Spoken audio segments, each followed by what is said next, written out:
Hello and welcome back to the Arcane Forge. My name's Josh and today I wanted to talk to you about dice. Now I've talked a fair bit about dice in the past. I made a video on how to test whether or not your dice were trustworthy. I cut one of my dice in half because... Actually, I should stop there because I got a lot of flack for using the word dice as singular, which is how I've always said it. But for the grammar pedants out there, I cut my favourite die in half to test whether or not my collection of dice were faulty or weighted in some capacity. And we found out, yes, that my favourite one did have a massive air bubble in the middle, and that meant that, yeah, that's why I was rolling so well on this one particular die. God, why can I not get that out of my head?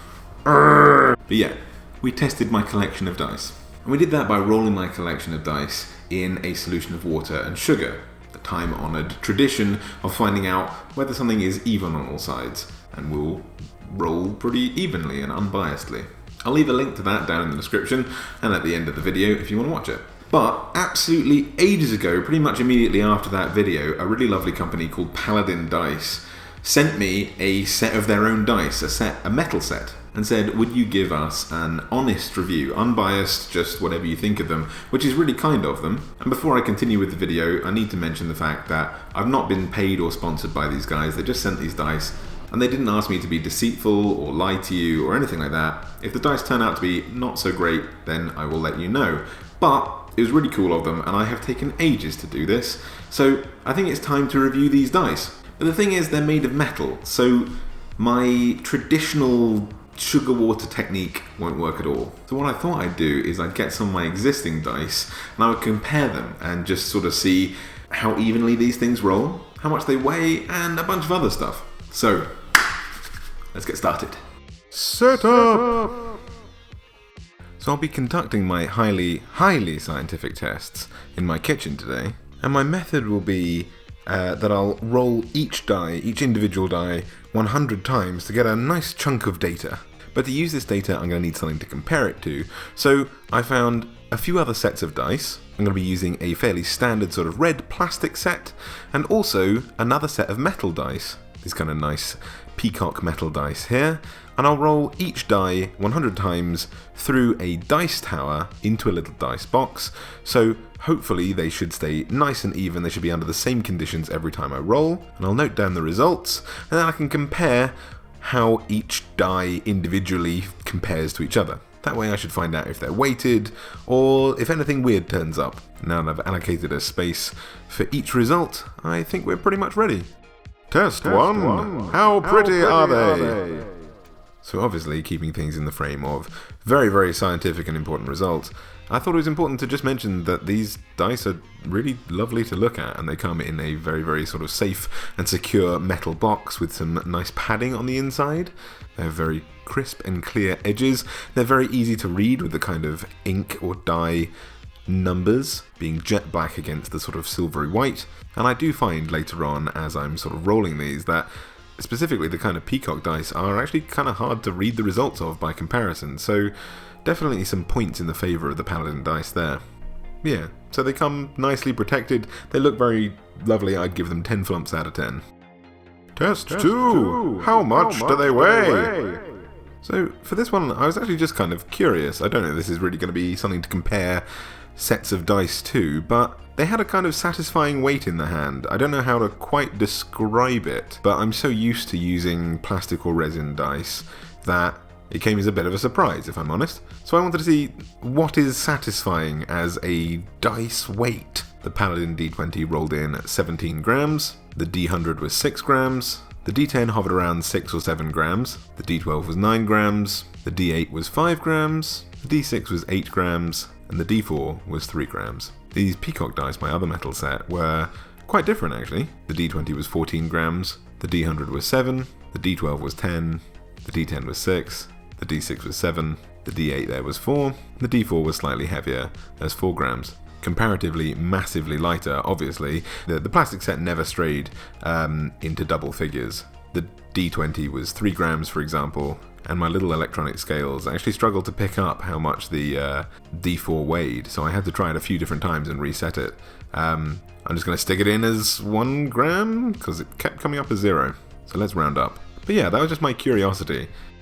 Test 3. Actually rolling the dice.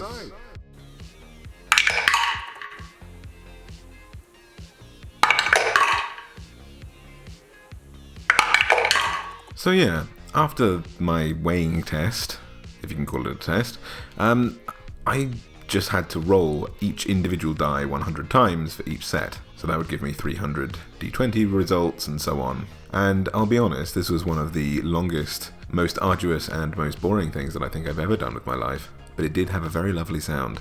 So I'd pop each individual die into the top of my dice tower here, and then it'd fall into a little dice box. So they had a uniform way to travel, and then I would mark down each result in my book. Repeat this process for every single individual die, over and over and over and over and over and over again. One eternity later. Results! So I've color-coded my results here. Along the x-axis, I've plotted the potential results. So for example, in a d20, we've got 20 potential results, and I've broken them up into groups of 3. The silver bars here represent the Paladin Dice results, the red results are my plastic red dice, and the purple ones are my little peacock dice. Along the y-axis, I've plotted how many times those occurred in my results. So how many times I rolled a 1, for example, with the Paladin Dice, I rolled 7 ones with the d20. Across the board, nothing seemed particularly unusual for the d20. Both the Paladin and the red sets only rolled 1 3 in 100 results, which I found a little bit weird. My red die had an unusually high amount of 10s rolled, and my peacock die rolled a pretty unusual number of 12s by comparison to the others, but was unusually low on 14. And weirdly, it looks like the Paladin d20 was kind of the most regular of the lot, which says a lot in its favour. Although it did earn more crit results, more 20s, than all the other d20s, but not by a kind of alarming amount. It seemed pretty regular. With the d10, it looks like the Paladin d10 rolled an enormous number of 10s, just, the lowest value. But when you scroll through, it doesn't seem to be sort of alarmingly irregular again. Perhaps if I had rolled more than 100 times for each individual die, then maybe I would have seen this trend sort of pick up a bit more, and maybe it would have appeared to be a bit more imbalanced. But after 100 of anything, I was pretty damn bored. So this is all the data I managed to acquire, and it seems like there's a rough peak for each D100. The red D100, for example, scored a lot of 40s, but these kind of level out across the board, and it's not sort of a noticeably massive peak for any of these results. The D12s were pretty even as well. Notable exceptions would be 7s. Paladin D12 rolled drastically more 7s than the others, and the red plastic D12 rolled a lot more 11s. But it's not an obvious enough trend that would stop me from using these dice. The D10 here, again, was pretty regular across the board, with the peacock dice showing slightly more unusual results. And the Paladin D10 actually leaned more towards the lower numbers out of 100 results. The results from the D8 didn't show anything particularly unusual either. And although the D6 showed that there was a lot more 1s rolled as a kind of peak for the Paladin dice, that only came up 4 more times than any other roll result here. So again, I'm not really going to count that as anything particularly surprising or unusual. Definitely doesn't seem like it's kind of weighted to imbalance, at least out of 100 rolls anyway. The D4 was kind of interesting because I found that I rolled a lot of 3s with the Paladin D4. And again, as you can see, there's kind of these peaks for each of the dice sets here, but ultimately it's not sort of massively noticeable. It's not something that I would say don't use these dice, because I feel like that could have been any of the other sets as well. It's none of these sort of anomalously huge peaks in the results. So ultimately, maybe it would have been best to have done, 300 or 400 rolls of each individual die to kind of see a more consistent trend in these results. Maybe that would have been better. But again, after 100 of each individual thing, I was super done. And my results kind of speak to the fact that these Paladin dice, this dice set, is pretty on par with all the other dice that I have used as comparative groups here. So I'm pretty satisfied that they roll nice and evenly. So yeah, these performed really well, and it was kind of cool to have like the weight of a metal dice. Metal die! Weight of a metal die! Come on, Josh. It was quite cool to have the weight of a metal die. And rolling was really satisfying, and I don't know, like the angularness of them, I just kind of felt like they would give better results just for not sort of rolling over on a well-worn surface, like some of my plastic or resin dice.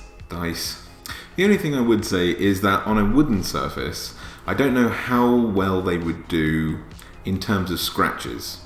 So obviously they are very angular, they're not like ridiculously heavy or anything like that, but they are heavier than the average set of dice. So, you know, they might cause scratches, particularly that D4, I don't know. It'll be interesting to see over time if, with continued use, if wooden like kitchen tables or whatever you play on might end up scratching. But that is definitely a long-term thing. So I would recommend these. If you're in the market for some slightly different dice, and you fancy some metal ones, then yeah, look up Paladin. They're a really nice company. They're really nice people. And like I say, they've been unbelievably cool about me not making this review for ages. So they're obviously very patient people, which I thank them for. If you want to check them out, there's a link down below to their store, and they have various different flavors of dice. But yeah, I hope you enjoyed this video, guys. If you did, make sure to leave a little like down below, maybe favorite this video, and share it with the rest of your party if you're looking for buying some more dice soon. If you want to see more videos like this every week, I make 2 at the moment. I make one on Monday, where I explore monsters, and I make one on Friday, where I talk more about D&D or role-playing in general, and ideas and tips and tricks and help for just about everybody. So I hope you tune in for Monday's video. If you want to get more out of the channel, I have a Facebook, an Instagram, a Twitter, a website, and a Patreon page where if you want to support me in a more personal way, you can do that there. And there are a bunch of rewards like prints of all my drawings and things like that. But until next time, hope you have a lovely day, and I'll see you later.